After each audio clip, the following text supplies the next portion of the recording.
উমর ফারুক ছিলেন ইসলামের দ্বিতীয় খলিফা, যিনি তার ন্যায় বিচার, সাহস এবং সৎ পরিচয়ের জন্য পরিচিত।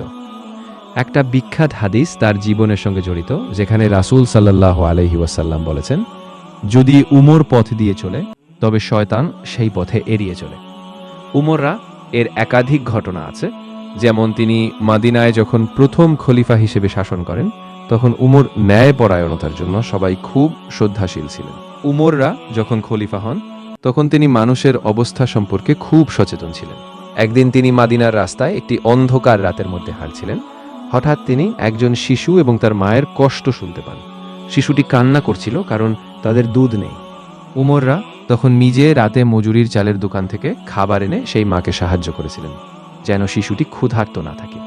এই ঘটনাটি ওনার ন্যায়পরায়ণতা ও মানুষের প্রতি গভীর দরদের এক অনন্য উদাহরণ। তারপর উমররা শাসন আমলে মুসলিম সাম্রাজ্যের ব্যাপক বিস্তার ঘটে।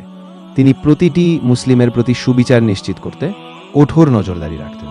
যে কোনো দুর্নীতি বা অবিচারের বিরুদ্ধে তৎক্ষণাৎ ব্যবস্থা নিতেন।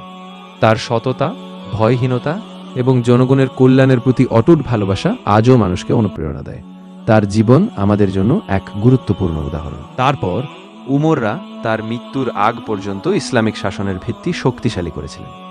তিনি এমন এক সমাজ ব্যবস্থা গড়ে তুলেছিলেন যেখানে ন্যায়, মানবাধিকার এবং শাসনের স্বচ্ছতা ছিল কেন্দ্রে। তার এই আদর্শের ফলে মুসলিম সম্প্রদায় পরবর্তী শতাব্দীগুলোতে শান্তি, উন্নতি এবং সমৃদ্ধির পথ ধরে এগিয়েছে। উমররা মৃত্যুর পরও তার আদর্শ এবং নৈতিকতা মুসলিম ইতিহাসে অমর হয়ে আছে।